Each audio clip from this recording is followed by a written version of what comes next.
CM Siddaramaiah ಹೇಳಿ ಏನನ್ನ ಹೇಳಿ ಸಿದ್ದರಾಮಯ್ಯ ಇಲ್ಲ ಅಂದ್ರೆ ಕಾಂಗ್ರೆಸ್ ಇಲ್ಲ ಕಣ್ರಿ. ನೀವು ಅದಕ್ಕೆ ಮಾತಾಡೋಕೆ ಸಿದ್ದರಾಮಯ್ಯ ಅಂತ ಹೇಳಿದ್ರೆ ಒಂದ್ ಕಡೆ ಕುಮಾರಸ್ವಾಮಿ ರಾಜೀನಾಮೆ ಕೊಡ್ತೀನಿ ಕೊಡ್ಲೇಳಿ ಏನಂತೆ, ಯಾರೇನು ಬೇಡ ಅಂತಾರೆ. ಈಗ ನೋಡ್ರಿ, ಬುಡೇಲ್ ಸಾಬ್ರಿಗೂ ಹೆಂಡ್ರಿಲ್ಲ, ಭೂವಮ್ಮನಿಗೂ ಗಂಡಿಲ್ಲ, ಹಂಗಾಗೈತೆ JDSನವ್ರದ್ದು ಕಾಂಗ್ರೆಸ್ನವ್ರದ್ದು ಸವಾಸ. ಒಂದ್ ಕಡೆ ಕಾಂಗ್ರೆಸ್ ಶಾಸಕರನ್ನ ಅಸ್ಬಸ್ತಲ್ಲಿ ಇಟ್ಕೊಬೇಕು ಅಂತ JDS ಶಾಸಕರುಗಳು ಹೇಳ್ತಾರೆ. ನೋಡಿ, ಬಸ್ತಲ್ಲಿ ಇಟ್ಕೊಳ್ಳೋ ಶಾಸಕರು ಏನು ಸಣ್ಣ ಮಕ್ಕಳೇನಲ್ಲ, ಅವ್ರಿಗೂ ಕೂಡ ಸ್ವಯಂ ವಿವೇಚನೆ ಇರ್ತದೆ. ಅದರಿಂದ BJP ದೂರ ಇಡಬೇಕು ಅನ್ನೋ ಒಂದು ಸಿದ್ಧಾಂತಕ್ಕೋಸ್ಕರ ನಾವೆಲ್ಲ ಕಾಂಗ್ರೆಸ್ನವರು ಸ್ಯಾಕ್ರಿಫೈಸ್ ಮಾಡಿ ಇವ್ರನ್ನ ಮುಖ್ಯಮಂತ್ರಿ ಮಾಡಿರ್ತಕ್ಕಂಥದ್ದು. ಅದು ನಡೀತದೆ. ಯಾವಾಗಲೂ ಪ್ರಜಾಪ್ರಭುತ್ವ ಅಂತ ಅಂದಮೇಲೆ ವಿಚಾರ ಭೇದ ಇದ್ದೇ ಇರ್ತದೆ. ಡಿಫ್ರೆನ್ಸ್ ಆಫ್ ಒಪಿನಿಯನ್ ಇದ್ದರೆ ಪ್ರಜಾಪ್ರಭುತ್ವಕ್ಕೆ ಗೌರವನೂ ಇರ್ತದೆ, ಮತ್ತು ಅದರಿಂದ ಎಲ್ಲೆಲ್ಲಿ ತಪ್ಪುಗಳಾಗ್ತವೆ ಅದನ್ನು ಸರಿಪಡಿಸ್ಕೊಳ್ಳೋಕ್ಕೂ ಅವಕಾಶ ಇರ್ತವೆ. ನೀವು ಮಾತಾಡದೆ ಸುಮ್ಮನೆ ಇದ್ದರೆ ಏನಾಗ್ತದೆ? ಏನಾಗೋದಿಲ್ಲ. ರಮೇಶ್ ಜಾರಕಿಹೊಳಿ ಇನ್ನೂ ಕೂಡ ಪತ್ತೆಯಾಗಿಲ್ಲ. ಹಿಂಗಾಗಿ ನಾನು ಮೊದಲೇ ಹೇಳ್ಬಿಟ್ಟಿದ್ದೀನಿ, ರಮೇಶ್ ಜಾರಕಿಹೊಳಿ ಯಾವತ್ತೂ ಅವ್ನು ಕಾಂಗ್ರೆಸ್ ಬಿಟ್ಟಿದ್ದಾನೆ, ಬರೋದಿಲ್ಲ ಅವ್ನು ಕಾಂಗ್ರೆಸ್ಗೆ, BJPಗೆ ಹೋಗ್ತಾನೆ ಅಂತ ನಾನು ಮೊದಲಿಂದ ಹೇಳ್ತಾ ಇದ್ದೀನಿ. ಇವತ್ತು ಅದೇ ಹೇಳಿ. CM ಕುಮಾರಸ್ವಾಮಿ ಬಜೆಟ್ ಮಂಡಿಸೋದೇ ಡೌಟು, ಅವಿಶ್ವಾಸ ಮಂಡನೆ ಆಗುತ್ತೆ ಅಂತ ನಾಳೆ.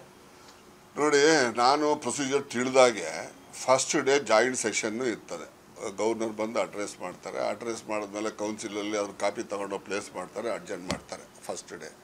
ಅವತ್ತು 3 ಗಂಟೆ ಒಳಗಡೆ ಗೌರ್ಮೆಂಟ್ ಪರವಾಗಿ ಯಾವನಾದರೂ ಒಬ್ಬ MLA ಪ್ರಪೋಸ್ ಮಾಡ್ತಾನೆ, ಏನು ರಾಜ್ಯಪಾಲರ ಭಾಷಣಕ್ಕೆ ವಂದನೆ ಅರ್ಪಿಸೋ ನಿರ್ಣಯ ಮಂಡಿಸೋಕ್ಕೆ ಒಬ್ಬ ಪ್ರಪೋಸ್ ಮಾಡ್ತಾನೆ, ಒಬ್ಬ ಸೆಕೆಂಡ್ ಮಾಡ್ತಾನೆ. ಅದು ನೆಕ್ಸ್ಟ್ ಡೇ ಅಜೆಂಡದಲ್ಲಿ ಬರ್ತದೆ. ಅದ್ರ ಮೇಲೆ ಭಾಷಣ ಶುರು ಮಾಡ್ತಾರೆ. ಅದನ್ನು ಮಾಡೋದಕ್ಕಿಂತ ಮುಂಚಿತವಾಗಿ ಸತ್ತೋಗಿರೋರಿಗೆ ಸಂತಾಪ ಸೂಚನೆ ಗೊತ್ತುವಳಿ ಒಂದು ಮಾಡ್ತಾರೆ. ಸಿಟ್ಟಿಂಗ್ ಮೆಂಬರ್ ಯಾವನ ಸತ್ತಿದ್ರೆ ಅವತ್ತು ಅರ್ಜೆಂಟ್ ಮಾಡ್ತಾರೆ. ಸಿಟ್ಟಿಂಗ್ ಮೆಂಬರ್ ಯಾರೂ ಸಾಯಲಿಲ್ಲ ಅಂದರೆ ಸಂತಾಪ ಸೂಚಕ ಒಂದು ನಿರ್ಣಯ ಅಂಗೀಕಾರ ಆದಮೇಲೆ ಇವರು ಬೆಳಗ್ಗೆ ನೋಟಿಸ್ ಕೊಡಬೇಕು. 1 ಗಂಟೆ 2 ಗಂಟೆ ಮುಂಚಿತವಾಗಿ ನೋಟಿಸ್ ಕೊಟ್ಟು ಅವಿಶ್ವಾಸ ನಿರ್ಣಯ ಕೊಟ್ಟು ಇಮಿಡಿಯೇಟಾಗಿ ಅದನ್ನು ತಗೊಳ್ತಾರೆ ಗೊತ್ತುವಳಿನ. ಅದ್ರ ಮೇಲೆ ಚರ್ಚೆ ಯಾರು ಮೂವ್ ಮಾಡ್ತಾರೆ, ಯಾವ ಕಾರಣಕ್ಕೆ ನಾನು ಅವಿಶ್ವಾಸ ಮಂಡಿಸಿದ್ದೀವಿ ಅಂತ ಅವರು ಹೇಳ್ತಾರೆ. ಅದ್ರ ಮೇಲೆ ಮಾತಾಡೋರೆಲ್ಲ ಮಾತಾಡ್ತಾರೆ. ಅವಿಶ್ವಾಸ ನಿರ್ಣಯ ವಿರೋಧ ಮಾಡಿ ಈ ಕಡೆ ಮಾತಾಡೋರು ಮಾತಾಡ್ತಾರೆ. ಆಮೇಲಿಂದ ವೋಟ್ಗೆ ಹಾಕ್ತಾರೆ. ವೋಟ್ಗೆ ಹಾಕೋವಾಗ ಯಾರ್ಯಾರು ವಿಪ್ಪು ವೈಲೇಷನ್ ಮಾಡಿ ಅವಿಶ್ವಾಸ ನಿರ್ಣಯದ ಪರವಾಗಿ ವೋಟ್ ಹಾಕ್ತಾರೆ. ಆವಾಗ 113 ಪಾಸ್ ಆಗ್ತಾರೆ, ಹೋಗ್ತದೆ. ಮಾಡಿರ್ಬೋದು, ಮಾಡಿಲ್ಲ ಅಂತೇಳಿ ಏನು. ಈಗ ನೋಡಿ, ರಾಜಕಾರಣ ಮಾಡೋರು ಯಾರು ಸನ್ಯಾಸಿಗಳಿಲ್ಲ. ಎಲ್ಲವನ್ನೂ ಅಧಿಕಾರಕ್ಕೆ ಬರಲೇಬೇಕು ಅಂತಲೇ ಪ್ರಯತ್ನ ಮಾಡೋದು. ಅದರಿಂದ ಅವ್ರವ್ರ ಶಕ್ತಿ ಮೀರಿ ಏನೇನು ಮಾಡಬಹುದಾಗಿದೆಯೋ ಅದೆಲ್ಲ ಮಾಡ್ತಾರೆ. ಸಾಲ ಮನ್ನಾ ಗೊಂದಲ ಇನ್ನೂ ಕೂಡ ಬಗೆಹರಿದಿಲ್ಲ. ಏನು ಸರ್ ಇದು ರೀಸನ್? ಸಂಪನ್ಮೂಲ ಕೊರತೆನಾ ಅಥವಾ ಸಂಪನ್ಮೂಲದ ಕೊರತೆ ಅಲ್ಲ. ಈಗ ಹಿಂದೆ 50,000 ರೂಪಾಯಿ ಸಿದ್ದರಾಮಯ್ಯ ಮನ್ನಾ ಮಾಡಿದಾಗ ಇದು ಈ ಸಾಲ ಮನ್ನಾದು ಏನಾಗಿದೆ ಅಂದರೆ ಸರ್ಕಾರದಲ್ಲೂ ತಪ್ಪು ತಿಳ್ಕೊಂಡವರು ಸರಿಯಾಗಿ ಮಾಹಿತಿ ಇಲ್ಲೋ ಗೊತ್ತಿಲ್ಲ.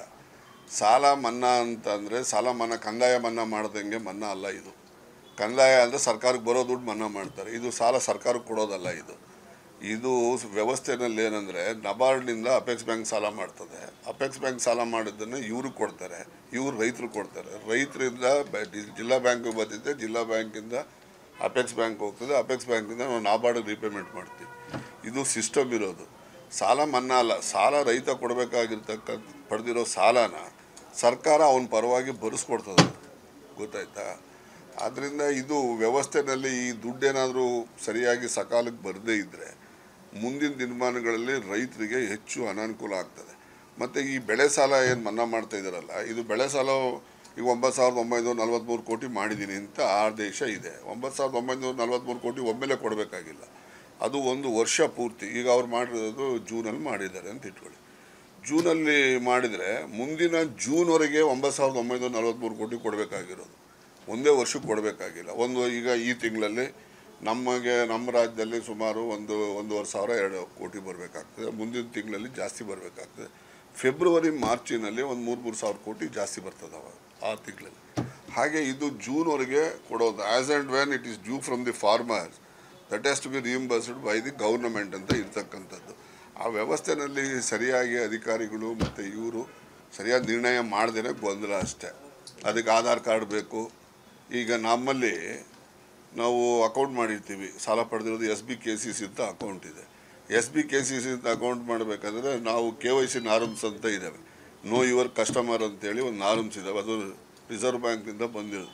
ಅದು ನೋಡೇ ಅಕೌಂಟ್ ಮಾಡಿರೋದು. ಅವನ ಆಧಾರ್ ಕಾರ್ಡು ಇರ್ತದೆ, ಅವನು ವೋಟರ್ ID ಇರ್ತದೆ, ಎಲ್ಲನೂ ಇರ್ತದೆ. ಅದರಿಂದ ಇವ್ರು ತಿರ್ಗಾ ಅದು ಕೊಡಿ ಇದು ಕೊಡಿ ಅಂತ ಯಾಕೆ ಬೇಕು? ಅವನು SB KCCದು ಅಕೌಂಟ್ ಖಾತೆ ನಂಬರ್ ತಗೊಂಡ್ರೆ ಸಾಕು. ಅದನ್ನು ಸರಿಯಾಗಿ ಅಲ್ಲಿ ಯಾರು ಹೇಳೋರು ಇಲ್ಲ, ಕೇಳೋರು ಇಲ್ಲ. ಏನೋ ಮಾಡ್ತಿದ್ದಾರೆ, ಮಾಡಲಿನ. ಈಗ ರೈತರಿಗೆ ಸಹಾಯ ಮಾಡುವಾಗ ನಾವ್ಯಾಕೆ ಅದಕ್ಕೆ ಅಡ್ಡಿ ಮಾಡೋಕ್ಕೆ ಹೋಗಬೇಕು? ಯಾವ ಥರ ಮಾಡ್ತಾರೋ ಮಾಡಿ, ಹೆಂಗೋ ರೈತರಿಗೆ ಅನುಕೂಲ ಮಾಡಲಿ ಅಂತ ಅಷ್ಟೇ. ತುಮಕೂರು ಲೋಕಸಭೆ JDSನವ್ರು ಕೇಳ್ತಾ ಇದ್ದಾರೆ, ಒಂದು ವೇಳೆ ಏನಾದರೂ ಬಿಟ್ಕೊಡ್ತೀರಾ ಅಥವಾ ನೀವೇನಾದರೂ ಸ್ಪರ್ಧೆ ಮಾಡ್ತೀರಾ ಸರ್? ಅದು ಹೆಂಗ್ರಿ ಕೇಳ್ತಾರೆ? ನಮ್ಮ ಸಿಟ್ಟಿಂಗ್ ಮೆಂಬರ್ ಇರೋವಾಗ ಅವ್ರಿಗೇನು ಕೇಳಕ್ಕೆ ಮನ ಮರ್ಯಾದೆ ಬೇಕೋ ಬೇಡ?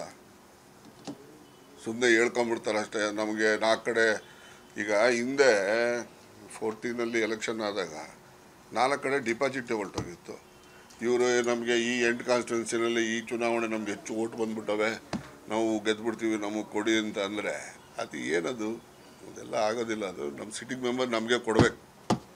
ಅವ್ರಿಗೆ ರಾಷ್ಟ್ರ ರಾಜಕಾರಣ ಏನು ಈಗ ಏನಾಗ್ತದೆ ಆಗಲಿ. ಈಗ ಈ ರಾಷ್ಟ್ರ ರಾಜಕಾರಣದಲ್ಲಿ ಹೇಳಬೇಕು ಅಂತ ಹೇಳಿದ್ರೆ ಕಾಂಗ್ರೆಸ್ ಶಕ್ತಿ ವೃದ್ಧಿ ಆಗ್ತದೆ ಅಂತ ಹೇಳ್ತೀನಿ ಅಷ್ಟೆ. ನಂದು ಸ್ಪರ್ಧೆ ಏನಿದೆ, ಏನಾದರೂ ಇವರು JDSಗೆ ಬಿಟ್ಕೊಟ್ರೆ ನಮ್ಮದು ಒಂದು ಅರ್ಜಿ ಇರ್ತದೆ ಅಷ್ಟೇ.